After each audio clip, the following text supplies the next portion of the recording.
Banyak yang minta spill buku atau laporan keuangan warung. Nah, kali ini aku akan spill. Nah, ini kalau yang anti ribet, jangan ikutan deh. Nah, ini karena udah 1 tahun, kita ganti dengan yang baru. Nah, ini sangat ribet banget. Jadi, kalau ini khusus untuk pemula aja. Nah, warung atau usaha apapun bisa gitu. Tapi yang pemula, jadi yang udah kuat di modal atau dananya udah banyak, mending gak usah bikin buku ini deh karena terlihat ribet begitu.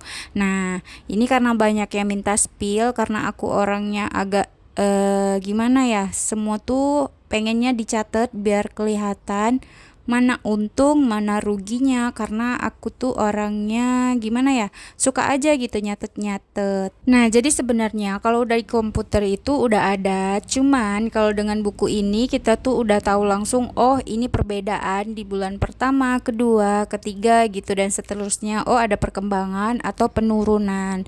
Nah, ini untuk buku besarnya, untuk kanan dan kirinya sama ya. Nah, ini yang kita garis, tinggal ikutin aja ya Bun. Jadi ini nanti disesuaikan aja kebutuhan warungnya. Ini bisa kita pakai untuk 1 tahun bahkan lebih gitu. Nah, ini untuk kotak-kotaknya bisa disesuaikan aja. Nah, kalau aku bikinnya kayak gini. Jadi dari buku keuangan ini kita bakalan tahu pemasukan warung kita. Nah, ini tanggal, keterangan, uang masuk, uang keluar nih terdiri dari dua ya, pengeluaran toko sama belanja toko itu beda. Nah, saldo itu sisa uang toko kita. Jadi buku besar ini, nah tinggal kita garis aja. Nanti kalau udah 1 bulan biasanya aku sisain 1 lembar di belakang itu untuk laporan aku, untuk berapa pengeluaran dan keuntungan aku, dan aku tahu berapa pengeluaran aku total 1 bulan, apakah makin meningkat atau menurun, misalnya pengeluaran listrik gitu. Nah, ini untuk di awal ini. Nah, kalau buka warung pasti harus ada saldo awal. Jadi saldo awal kita itu harus ada ya, Bun. Nah, ini untuk uang keluar. Nah, misalnya nih hari pertama kita belanja ini. Nah, ini termasuk belanja toko. Jadi dari saldo tadi tinggal kita kurangi aja pengeluaran. Nah, sisanya segini. Dikurangi lagi. Nah, sisanya kan tinggal segini nih.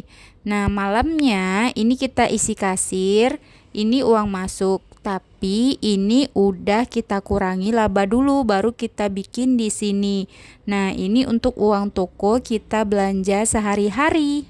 Jadi ini tuh uang toko ya Bun, untuk kita belanja hari berikutnya. Jadi kalau aku sistemnya begitu, nggak ambil uang laci untuk belanja hari ini, tapi make uang yang kasir yang semalam gitu. Kalau kurang, baru kita ngambil dari uang yang laba yang kita sisihkan. Laba itu keuntungan yang berapa persen ingin kita ambil, itu kita isinya di buku kecil tadi. Tapi kalau memang uangnya kurang juga, aku bakalan ambil uang kasir, tapi bakalan aku catat di untuk hari berikutnya. Jadi minus di laporan keuangan aku gitu, Bun. Nah, jadi ini tinggal kita kurangi aja. Nah, ini saldo uang warung kita kurangi belanja harian kita. Nah, ini tinggal terusin aja ya Bun, berapa pengeluaran kita 1 harian. Nah, ini seperti untuk di kolom pengeluaran toko atau pengeluaran warung ini, misalnya kebutuhan di luar belanjanya, ini tuh uangnya harus diganti Bun. Kenapa? Karena kalau nggak kita ganti, uang warung kita modal awal itu bakalan berkurang karena pengeluaran toko ini. Jadi setiap bulannya untuk pengeluaran toko ini aku totalin berapa habisnya, misalnya untuk asoy, pengeluaran biaya listrik, untuk gaji karyawan, itu kan menggunakan uang warung. Nah, tapi aku bakalan ganti di 1 bulan menggunakan uang laba atau uang keuntungan yang aku sisihkan di buku kecil tadi. Nah, begini untuk buku besarnya. Nah, kanan kiri sama ya, tinggal kita garis aja. Nah, lanjut lagi, ini kita ke buku kecilnya.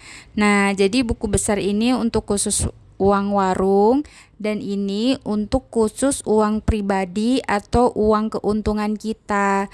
Jadi disitulah kita membedakan mana uang warung, mana uang pribadi. Tapi agar warung kita tetap berkembang, kita nggak boleh ambil 100% dari keuntungan yang kita sisihkan setiap harinya meskipun kita ngambilnya sedikit. Nah, itu kuncinya sukses warung biar bisa cepat berkembang ya Bun. Kita harus nahan dulu ego kita untuk beli ini itu. Kalau bisa kita jual apapun yang bisa kita jual untuk nambah modal. Nah, akhirnya lama-kelamaan warung kita banyak barang dan kita tinggal nikmatin aja Bun gitu. Karena keuntungan warung ini sebenarnya kecil, uangnya banyak, untungnya kecil. Jadi kalau Bunda nggak hati-hati dalam pengelolaan uangnya, bisa-bisa ini tuh kita tuh rugi tapi nggak sadar gitu. Nah Bun, di sini aku jelasin kalau seandainya Bunda nanya gimana sih kalau seandainya kebutuhan kita hanya dari warung. Nah jawabannya bisa kok Bun, bisa banget. Nah inilah caranya, kita pisahkan dulu biar kita kelihatan mana sih yang harus kita gunakan gitu.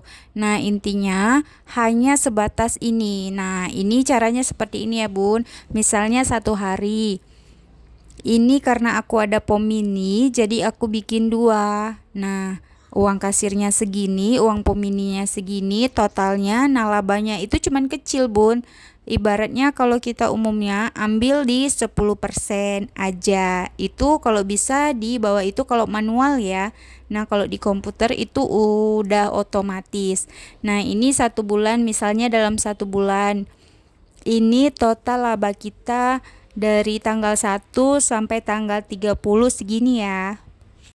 Nah, jadi dari keuntungan inilah yang bisa kita ambil Bun. Tapi kalau mau warungnya berkembang, ini jangan kita ambil semuanya. Ini kita kembalikan lagi dari pengeluaran toko yang tadi, misalnya untuk bayar listrik, bayar karyawan, untuk beli kresek. Nah itu kita ganti pakai uang laba ini. Nah aku gitu caranya Bun. Nanti kalau ada sisanya baru bisa kita gunakan untuk kebutuhan pribadi. Nah disitulah kita ambil dan kita harus batasi kalau bisa meminimalkan pengeluaran kita Bun. Nah karena aku rukonya masih ngontrak, nah dari sinilah aku sisihkan uangnya Bun dari keuntungan ini sedikit demi sedikit. Nah kalau ada sisanya itu aku masukin lagi ke modal warung di bulan berikutnya.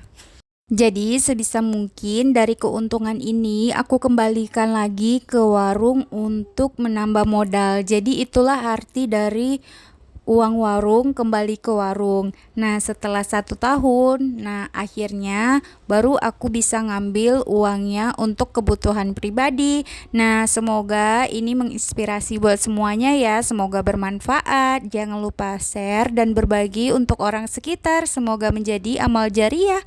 Terima kasih. Assalamualaikum.